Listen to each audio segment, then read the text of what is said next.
Canada's economy lost jobs in May, and analysts missed the mark by 189% in predicting the jobs report that came out on Friday. So let's dig into this and see if it's part of a new trend that's forming, which the probabilities suggest it could be, but we're going to have to wait and see with the data that comes out. So unexpected job market pullback signals rate hikes may start to bite in Canada. You know, they're always just swirling about the rate hikes, saying, are they going to hike anymore? Are they not going to hike anymore? It really doesn't matter at this point, as you're going to see with the interest rates being as high as they are, with debt levels being as high as they are.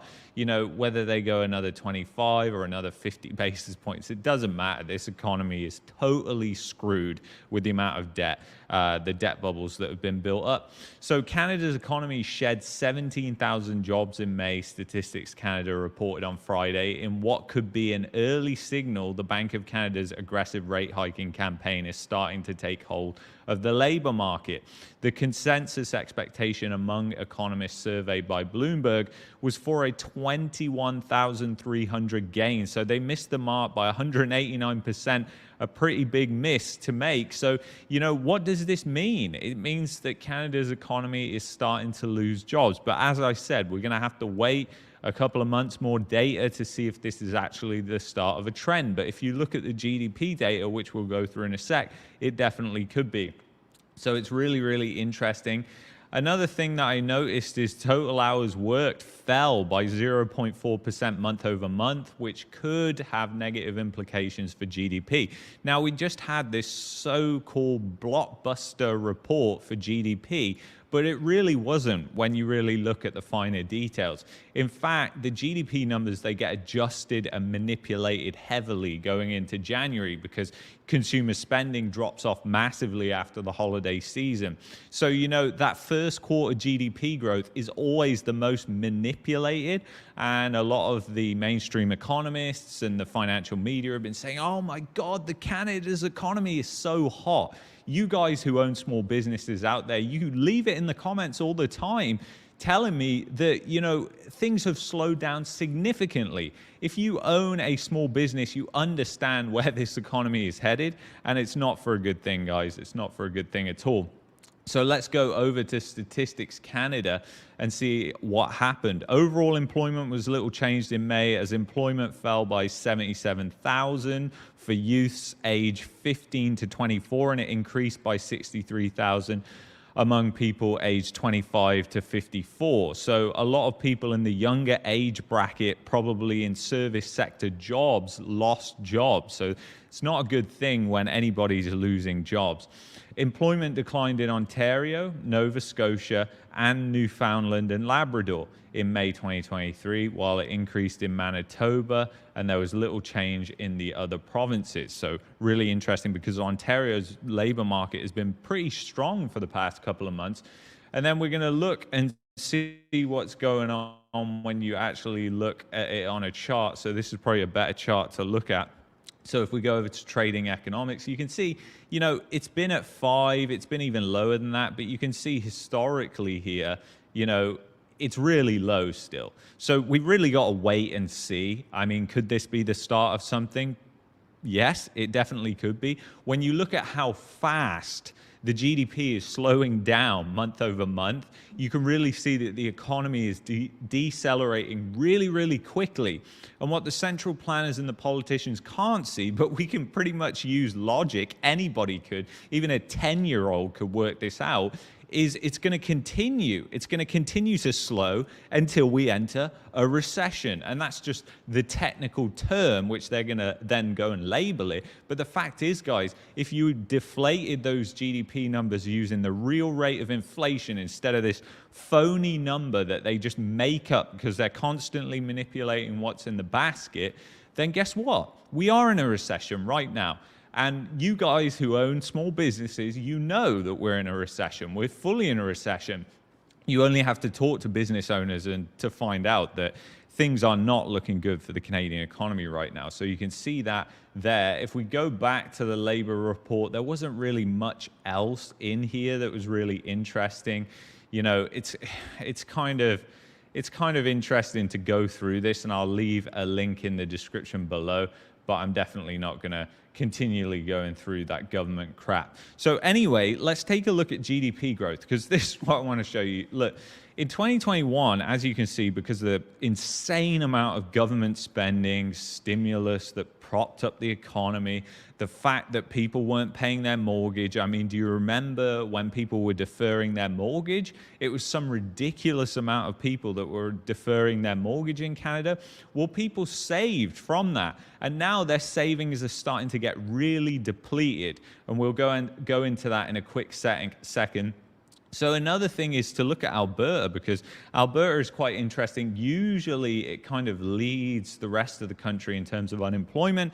And as I've said before, unemployment has crept up slowly since around July last year. So, you know, it's crept up slowly. You've got a lot of people that are moving to Alberta, but the economy, it's not going to support that. It's the classic boom-bust cycle that we tend to see in Alberta, and I've done many videos on that. If you're interested, go check them out. So, you know, I want to show you now the savings, because the savings is really, really interesting to take a look. So let me find that for you. You know, when you look at how much the savings have gone down, it's really interesting because it has gone down quite a bit, actually. And the recent report that came out end of May, it really started to show that people were losing their savings. The savings accounts were depleted, and that is exactly what we would expect to see. So, you know, I'm just trying to find that savings here. Of course, I can't find it. Consumer, it's going to be under here. Here it is. Fantastic. So let me share this with you. So you can see here, look at this. I mean, the savings has been depleted. So those of you out there who are saying, Luke, how on earth is this possible? You know, I see the restaurants are packed out. I see lots of people at the mall. It's been possible because credit card debt has been rising. So we know that the consumer has been relying more heavily on their credit card in order to maintain their lifestyle. Remember, the average consumer does not see where we are headed right now. They don't have a clue. They are completely clueless.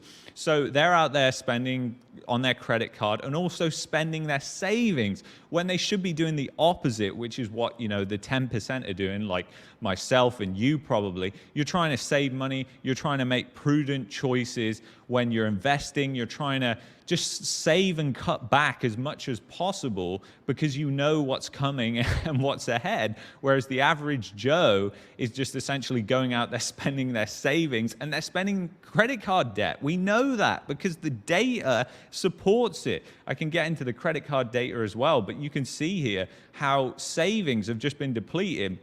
And yes, it's still kind of historically high. I wouldn't even say it's historically high. It's just at more of an average level right now. We've seen the drop off. The mainstream media, as you probably know, has been saying for ages and ages, oh, it's the savings. Everybody's got this savings. Remember, this data that we're looking at right now is backward looking too. So we're looking at the past. So where do you think that means people are right now if this is just reported January 2023 data? Where do you think people's savings are right now? And you know, this is why the mainstream economists, people like the Bank of Canada, get it wrong so many times, because they're always looking in the rear view mirror.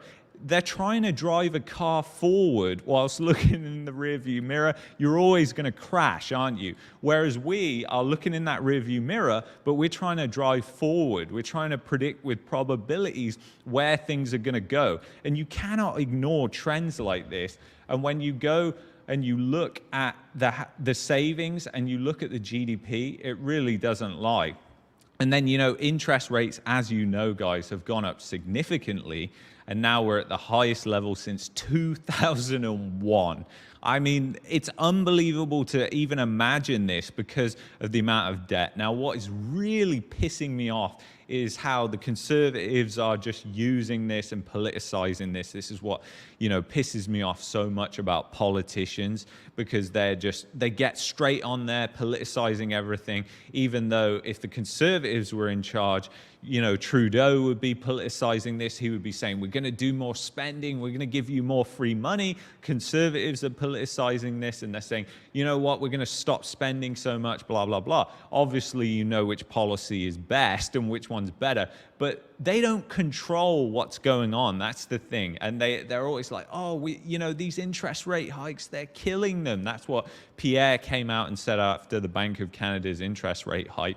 And you know what? It serves people right because they took on so much debt. That's the problem. And it was his government that started that and incentivized that. In 2008, he was part of that government. So he's a total hypocrite when it really comes down to it. So, whatever. I mean, when it comes to politicians, as I've said, it's you're voting for the best, worst person. Because everybody is bad. You have no good choices, but you're gonna vote for the least bad out of those bad people.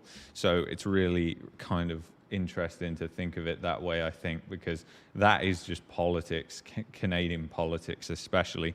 And then the Government of Canada bond, you guys, I talked about this last week. This has gone up significantly, shooting to near highs. Well, it's pretty obvious the probabilities of what this is going to do to the housing market. Obviously, the housing market is going to be affected by this because it's going to send the 5-year mortgage rate. You've got all these people in negative amortization. You've got all these people that are renewing their mortgage this year that bought years ago when, mortgage rates were way, way lower. They were half what they are today. So a lot of those people, they can't afford it. And, the way the banks do this is just unbelievable. It really is. Like a lot of them, they're not even requalifying them when they renew their mortgage, which I think is just ridiculous when you really think about it, because that could mean that person is $200-300 away from not making their mortgage payment, or even less than that, and you're taking the risk on that by issuing that mortgage again, by letting them renew that mortgage. So from a risk standpoint, it's just really, really stupid. But these banks are stupid, and the massive moral hazard created by the CMHC housing, it has just created this massive moral hazard in lending, which has allowed this just poor lending standards, poor lending practices. They just want to sign you up into these loans, as many as they possibly can, because that's what the bonuses are based on. So interesting. So this isn't going to be good for things. So it's really, really interesting what's going on. It's going to be an interesting month to see what happens going forward now, especially with the housing market, what happens with the consumer as we begin to get more data, and where unemployment is headed in the future, considering the report we just got, and whether this is the start of a trend and we finally hit that bottom. It remains to be seen, but we'll continue to monitor it.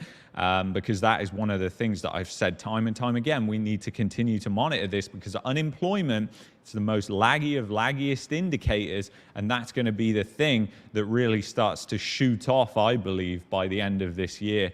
And it will catch a lot of people off guard, because as we know from the Google Trends data, people don't think there's going to be a recession. It's the no landing, soft landing, and you're going to continue to hear this over the next couple of months and over the summer. So anyway, if you've enjoyed this video, you might like this video here. You might also like that video there. I'm coming from you from Panama today, and I will see you in the next one. Take care of yourselves.